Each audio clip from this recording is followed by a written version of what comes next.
My name is Robert. I'm 82 years old, and there's a name I never say out loud. Not to my wife, not to my children, not even when I'm alone in this house, and the silence gets so heavy I think it might crush me. Catherine. There, I said it. Or wrote it. I don't know if that counts. I haven't spoken that name in 57 years.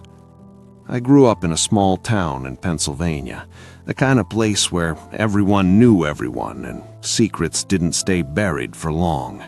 Except this one did. This one stayed buried because I was the only one holding the shovel. Catherine lived 3 houses down from mine. We were neighbors first, then friends, then I don't know what we were. We never had a word for it. This was 1960, 1961. You didn't talk about certain things back then. You didn't even think about them if you could help it. But I thought about her. Every day.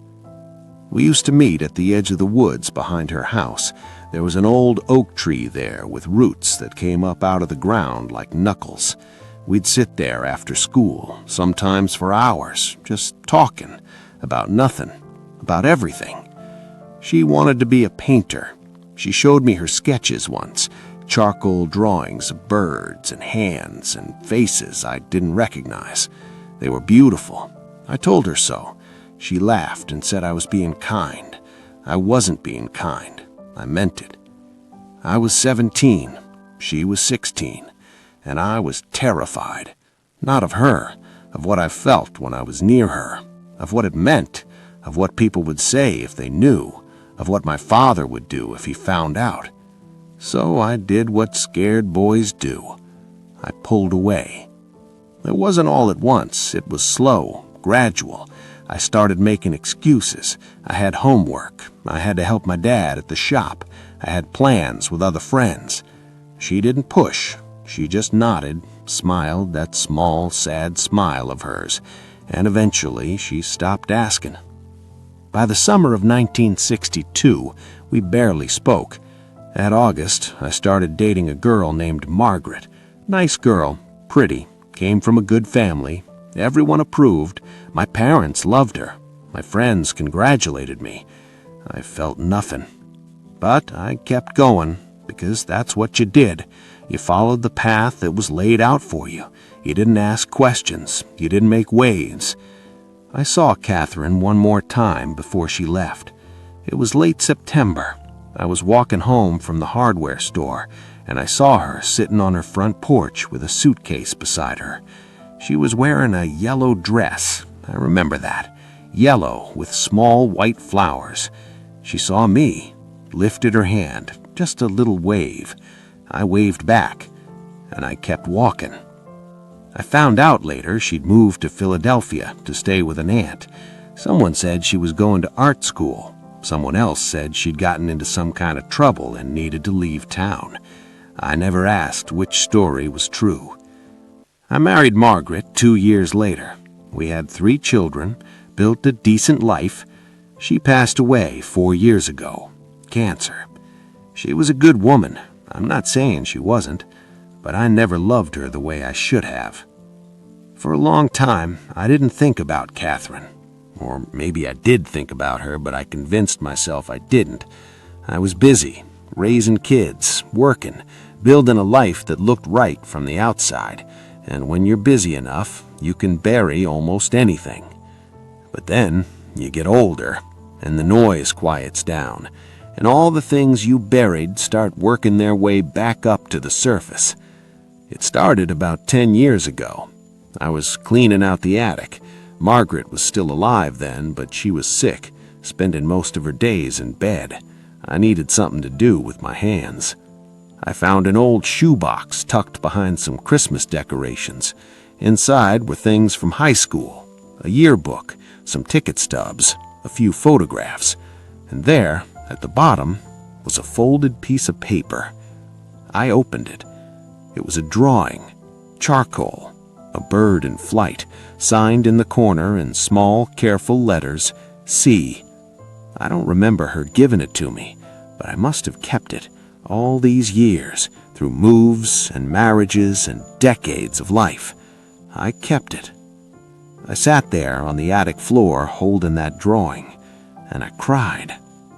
I hadn't cried in years, not when my father died, not when my son moved across the country, not even when Margaret got her diagnosis. And I cried over a drawing of a bird. Margaret asked me what was wrong when I came downstairs. I told her it was just dust, allergies. She didn't believe me, I could tell, but she didn't push. That was the thing about Margaret. She never pushed. She loved me quietly, patiently, even when I didn't deserve it, even when I was thinking about someone else. After Margaret died, the house got very quiet. The kids visit sometimes, holidays, birthdays, but they have their own lives, their own families. I don't blame them. But the quiet makes it harder to hide from things. I started thinking about Catherine more and more, wondering where she was, if she ever became a painter, if she was happy, if she ever thought about me. 2 years ago, I did something I'd never done before. I looked her up online. My grandson had shown me how to use the computer, said it was easy, just type in a name. So I did. Catherine, and her last name. I found her. There was an obituary. She died 3 years ago, in a town I'd never heard of in Oregon. She'd been a teacher, art teacher, survived by her partner of 30 years, a woman named Linda. No children. There was a photograph, black and white. She was older, of course, gray hair, glasses, but I recognized her immediately. She was smiling. I read that obituary 5 times. Then I closed the computer and sat in the dark for a long time. I keep thinking about that word, partner. Not friend, not roommate, partner. She'd lived a whole life, 30 years with someone, 30 years of love and ordinary days and inside jokes and breakfasts together and all the small, quiet things that make a life real, and I was never part of it. I don't know what I expected to find when I looked her up. Maybe I thought she'd still be alive. Maybe I thought I could write her a letter, say something, apologize, though I'm not sure what I would have been apologizing for. For walking past her that day? For pretending I didn't feel what I felt? For being too afraid to say her name? Sometimes I wonder what would have happened if I'd stopped that day on her porch, if I'd sat down next to her and asked where she was going, if I'd told her the truth. Would it have changed anything? Probably not. This was 1962. You couldn't just be who you were, not in a town like ours, not with a father like mine. People lost their jobs, their families, got sent away to places that were supposed to fix them. I knew all of that. Even at 17, I knew. So I made the only choice I could make. But that doesn't mean it was the right one. I think about Margaret sometimes, how she must have known. Not about Catherine specifically, but that there was something missing, some part of me that was never fully hers. She never said anything, never asked, just loved me the best way she knew how. And I let her. I let her spend 46 years loving someone who couldn't love her back the way she deserved. That's the part that keeps me up at night. I have a good life, or I did. 3 kids, 6 grandchildren, a house that's paid off, a pension, my health mostly. From the outside, it looks like I did everything right. But I didn't. I built my life around a lie. Not a loud one. Not the kind that hurts other people in obvious ways. Just a quiet lie, the kind you tell yourself so many times you almost believe it. Catherine got to live her truth eventually. She moved away, found someone who loved her, built a life that was hers. I stayed, and I pretended, for 60 years. I don't say her name out loud because I don't know what would happen if I did. Maybe nothing. Maybe everything would crack open and I'd have to look at all the choices I made, all the years I wasted being someone I wasn't, all the love I could have had, all the love I could have given. I'm 82 years old. Most of my life is behind me now, and I'm sitting here in this quiet house thinking about a girl I knew when I was 17, thinking about a name I've been afraid to say for 60 years. Catherine. There. I said it. It didn't change anything. The house is still quiet. Margaret is still gone. Catherine is still gone. And I'm still here.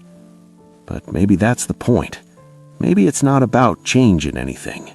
Maybe it's just about finally telling the truth, even if it's only to yourself, even if it's too late. I don't know if anyone will hear this.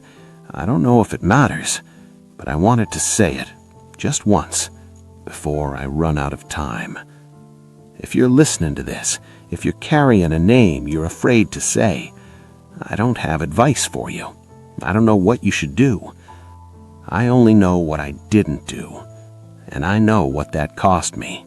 Maybe you'll be braver than I was. Maybe you won't wait 60 years. Maybe you'll say the name while there's still time for it to mean something. Or maybe you won't. Maybe you'll do what I did. Build a life that looks right. Stay quiet. Stay safe. And 60 years from now, you'll be sitting alone in a quiet house, finally saying a name that no one's left to hear.